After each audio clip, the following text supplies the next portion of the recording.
Hello friends, welcome my YouTube channel physics with Pawan Dixit. जो भी friends हमारे चैनल पर नए हैं वे हमारे चैनल को सब्सक्राइब करके बेल आइकन को प्रेस कर लें, जिससे हमारे सभी वीडियो की नोटिफिकेशन आप तक पहुंच सके। सेमीकंडक्टर और जंक्शन डायोड के सीरीज में हम आज आगे बढ़ रहे हैं और हम बात कर रहे हैं रेक्टिफायर की। रेक्टिफिकेशन क्या होता है, जंक्शन डायोड का रेक्टिफिकेशन के रूप में किस तरह से प्रयोग होता है।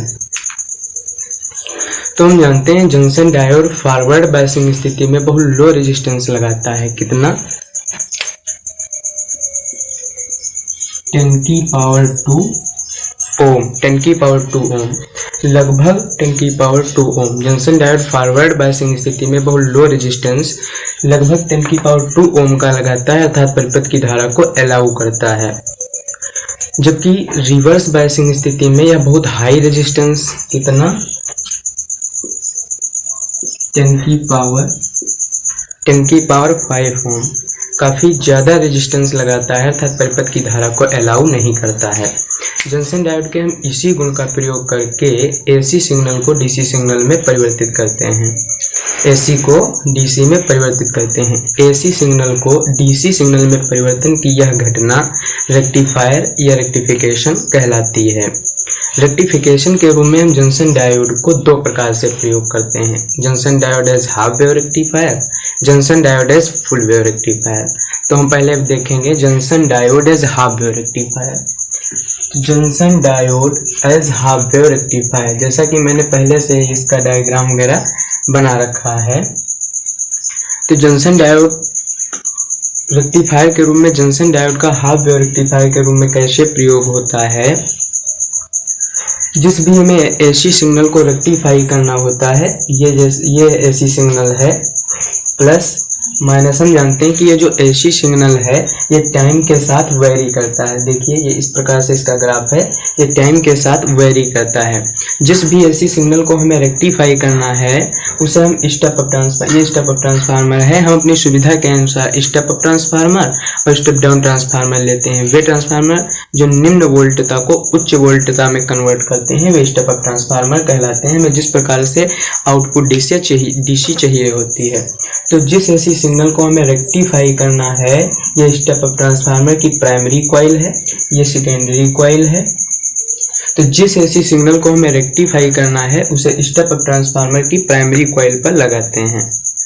प्राइमरी कॉइल पर लगाते हैं तो सेकेंडरी कॉइल ये है प्राइमरी कॉइल, ये है सेकेंडरी कॉइल। सेकेंडरी कॉइल के एक टर्मिनल जो S1 को है उसे पीएन जंक्शन डायोड के पी टाइप क्रिस्टल से, एक टर्मिनल को जंक्शन डायोड के पी टाइप क्रिस्टल से जोड़ देते हैं तथा दूसरी कॉइल S2 जो है, दूसरी कॉइल S2 को एक लोड प्रतिरोध RL से, एक लोड प्रतिरोध S2 को एक लोड प्रतिरोध RL से जोड़ते हुए पीएन जंक्शन के N टाइप क्रिस्टल से जोड़ देते हैं। प्राइमरी कॉइल यह है प्राइमरी कॉइल। सेकेंडरी कॉइल के एक टर्मिनल S1 को पीएन जंक्शन के पी टाइप क्रिस्टल से तथा दूसरे टर्मिनल S2 को लोड प्रतिरोध RL से जोड़ते हुए N टाइप क्रिस्टल से जोड़ देते हैं। तो जिस हमें ऐसी सिग्नल को रेक्टिफाई करना है उसे प्राइमरी कॉइल पर लगाएंगे। तो इनपुट AC के फर्स्ट हाफ सर्किल में, जब ये पॉजिटिव होता है, ये पॉजिटिव और ये नेगेटिव, तो इनपुट AC के फर्स्ट हाफ सर्किल में जब S1 टर्मिनल पॉजिटिव तथा S2 नेगेटिव होता है, इनपुट AC के फर्स्ट हाफ सर्किल में जब S1 टर्मिनल पॉजिटिव तथा S2 नेगेटिव होता है, तो जंक्शन डायोड, ये जो पीएन जंक्शन डायोड का पी क्रिस्टल पॉजिटिव इलेक्ट्रोड से तथा एन क्रिस्टल नेगेटिव इलेक्ट्रोड से जुड़ जाने के कारण PN junction diode forward biasing स्थिति में हो जाता है। और हम जानते हैं फॉरवर्ड बायसिंग स्थिति में जंक्शन डायोड बहुत लो रेजिस्टेंस लगाता है, परिपथ की धारा को अलाउ करता है। तो जब S1 टर्मिनल पॉजिटिव तथा S2 नेगेटिव हो जाता है तो PN junction diode forward biasing में हो जाने के कारण इससे धारा निर्गत होती है जो लोड प्रतिरोध RL द्वारा प्राप्त होती है। जबकि सेकंड हाफ सर्किल में इस सेकंड हाफ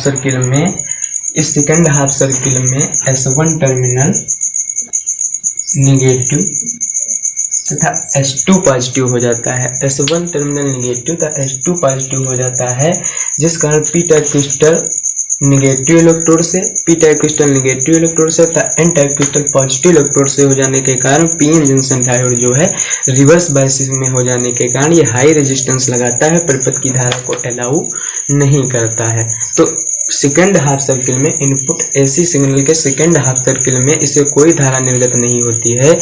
इस प्रकार हम एक जंक्शन डायोड का प्रयोग करके केवल इनपुट एसी सिग्नल की केवल हाफ सर्किल का ही रेक्टिफिकेशन कर पाते हैं।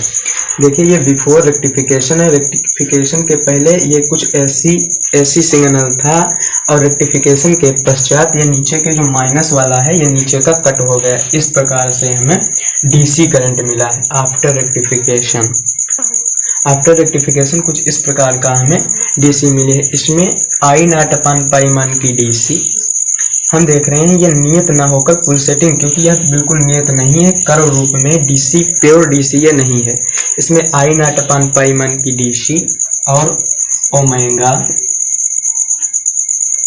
2 omega 4 omega dot dot and so on कोणीय आवृत्ति की एसी का भी मिश्रण होता है। तो इस प्रकार से हम एक जंक्शन डायोड का प्रयोग करके केवल हाफ सर्किल का, एसी सिग्नल के केवल हाफ सर्किल का ही रेक्टिफिकेशन कर पाते हैं। इस प्रकार से junction diode as half wave rectifier के रूप में प्रयोग होता है। दो जंक्शन डायोडों का प्रयोग करके हम फुल वेव रेक्टिफिकेशन कर लेते हैं। इनपुट एसी के फुल सर्किल का हम रेक्टिफिकेशन कर पाते हैं जब हम दो जंक्शन डायोड का प्रयोग करते हैं। तो अब देखेंगे junction diode as full wave. बात करते हैं जंक्शन डायोड के फुल वेव रेक्टिफिकेशन के बारे में। हमने देखा हाफ वेव रेक्टिफिकेशन में इनपुट एसी के केवल हाफ सर्किल का ही रेक्टिफिकेशन हो पाता है केवल एक जंक्शन डायोड से। तो full wave rectification, junction diode as full wave rectification. तो फुल वेव रेक्टिफिकेशन में क्या होता है, इसमें हम दो जंक्शन डायोडों का प्रयोग करते हैं जिससे इनपुट एसी के पूर्ण सर्किल का रेक्टिफिकेशन हो पाता है, फुल सर्किल का रेक्टिफिकेशन हो पाता है। तो हमने यहाँ पे बना रखा है, ये ही प्राइमरी कॉइल, ये सेकेंडरी कॉइल। तो जिस भी एसी सिग्नल को हमें रेक्टिफाई करना होता है, जिस एसी सिग्नल को रेक्टिफाई करना है उसे प्राइमरी कॉइल पर लगाते हैं। इसमें सेकेंडरी कॉइल का एक टर्मिनल जो S1 है वो PN junction diode D1 load RL द्वारा संबंधित है, जबकि दूसरा टर्मिनल S2 दूसरे जंक्शन डायोड D2 द्वारा संबंधित करके लोड RL द्वारा जोड़ दिया गया है। तो इनपुट एसी के फर्स्ट हाफ सर्किल में जब ये पॉजिटिव है, फर्स्ट हाफ सर्किल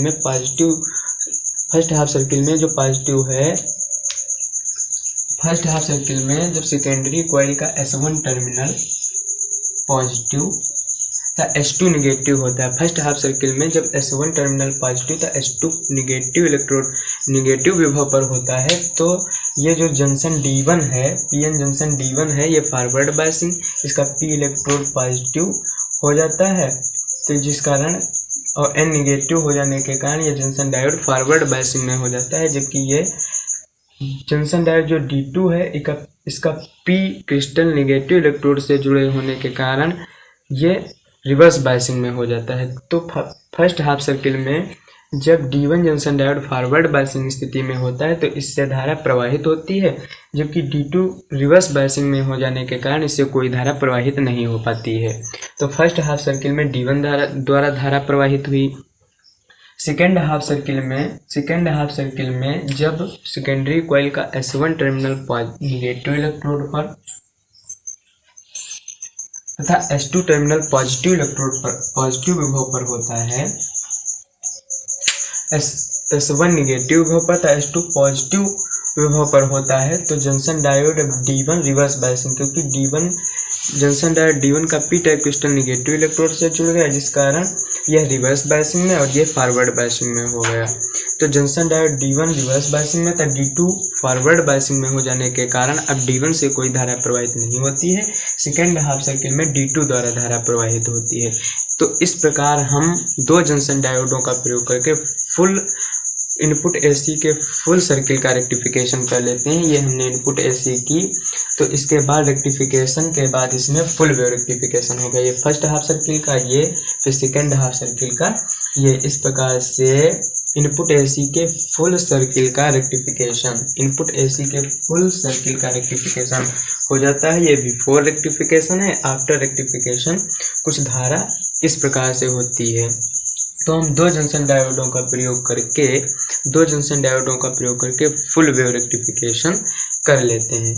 तो इस प्रकार से जंक्शन डायोड की हाफ वेव रेक्टिफिकेशन और फुल वेव रेक्टिफिकेशन के रूप में जंक्शन डायोड का प्रयोग होता है। आशा करते हैं यह वीडियो आप सभी के लिए होपफुल होगा। वीडियो अच्छा लगे तो इसे लाइक अवश्य करें। Good night.